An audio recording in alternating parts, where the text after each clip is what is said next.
দর্শক, আল্লাহ চাইলে সবই সম্ভব। এই যে দেখেন, একটি গাভীর ঘরে 3টি বাচ্চা হয়েছে ময়মনসিংহ ফুলবাড়িয়া থানায়। এই যে আপনারা দেখতে পাচ্ছেন।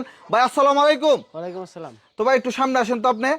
তো এই যে আপনাদের এই গাভীর ঘরে 3টি বাচ্চা হয়েছে, 3টি বাচ্চা হয়েছে। সবগুলি কি সুস্থ আছে ভাই? হ্যাঁ, সবগুলি আল্লাহর রহমত সুস্থ আছে।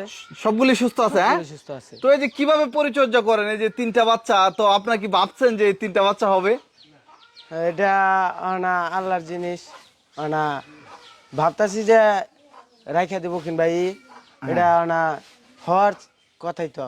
আচ্ছা, প্রথম কি ভাবতেন যখন মানে একটা বাচ্চা ডেলিভারি হয়, তখন আপনারা কি ভাবছেন যে একটা বাচ্চা হয়েছে? তারপর একটা প্রথম আমরা মনে করছি একটা হয়েছে। আচ্ছা, তারপর গরু আমরা অনেকক্ষণ তুলবার জন্য চেষ্টা করছি, বাদে দেখি আরেকটা আর কি জল আসছে পানি পাতা, হ্যাঁ, এটা আসার পরে বাদে আরেকটা বাচ্চা। আচ্ছা, তারপরে আবার কিছুক্ষণ পরে কিছুক্ষণ পর আবার একটা। হ্যাঁ, মানে এভাবে একে একে 3টা হয়ে গেছে। একে 3টা হয়েছে। তো আপনারা কি এই যে অনেক সময় আমরা দেখি মানুষের আলট্রাসোনোগ্রাম করে, এরকম কি মানে ডাক্তার আইনে দেখাইছিলেন বা আপনারা অনুভব করতে পারছেন? অনুভব করে হ্যাঁ আর কি 3 বাচ্চা হইব যে আপনারা কি জানতেন? না, এটা জানতাম না। এটা হ্যাঁ, এটা জানার মতো কোনো নাই। এটা আচ্ছা, কেমন লাগতেছে এই অনুভূতিটা? বা মানে দূর দূরান্ত থেকে নাকি আপনাদের বাড়িতে দেখতে আসে একটি গাভীর 3টা বাচ্চা? আসে, অনেকে আসে, দূর দূর থেকে আসে। এটা আপনার ভালো অনুভূতি আর কি। ভালো অনুভূতি না? হ্যাঁ। এটা কি জাত বা আপনারা কতদিন ধরে গরু পালন করেন? এটা আমরা পালন করতেছি আমগুর পালেরই। জি, এটা আমগুর পালেরই। মানে আপনারা গাভীর বাচ্চার থেকে বাচ্চা হয়েছে এমন ভাবে? হ্যাঁ, প্রথম থেকে পালতেছি। হ্যাঁ। এটা আপনার প্রথম বিয়ান, এটাই প্রথম বিয়ান। আর বয়স মাত্র 2 দাঁত। আচ্ছা, এটাই প্রথম বিয়ান। তো আপনার এই গাভীটা এখন বর্তমানে 3 বাচ্চা সহ কত টাকা দাম আছে? এটা এখন 3 বাচ্চা সহ কত হইতে পারে?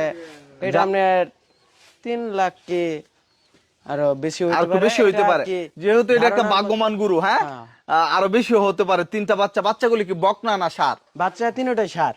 তিনটাই ষাঁড়? হ্যাঁ, তিনটাই ষাঁড়। দর্শক, আপনারা দেখতে পাচ্ছেন এই যে এক অলৌকিক ঘটনা ঘটে গেল ময়মনসিংহ ফুলবাড়িয়া।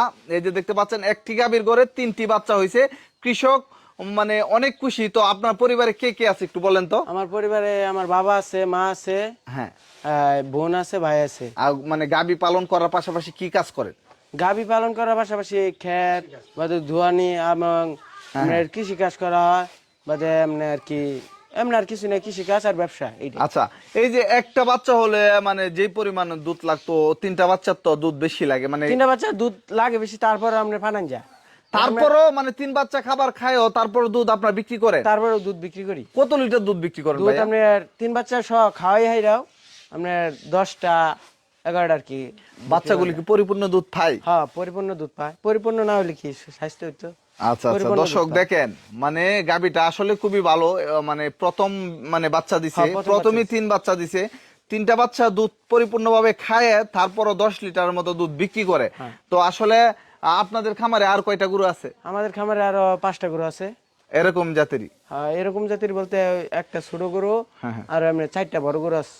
মাশাআল্লাহ, মাশাআল্লাহ। দর্শক, তো ভিডিওটি যার কাছে যাবে একটু ছড়িয়ে দিবেন, কারণ হলো এরকম মানে আল্লাহর রহমত এরকম মানে খুব কম জায়গায় হয়। এর আগে আমরা একটা ভিডিও দেখেছিলাম কিশোরগঞ্জ, এখন আবার ময়মনসিংহ দেখাইলাম। এই যে আপনারা দেখতে পাচ্ছেন ময়মনসিংহ ফুলবাড়িয়া, একটি গাভীর ঘরে 3টি বাছুর হয়েছে। সবাই একটু ভিডিওটি ছড়িয়ে দিবেন।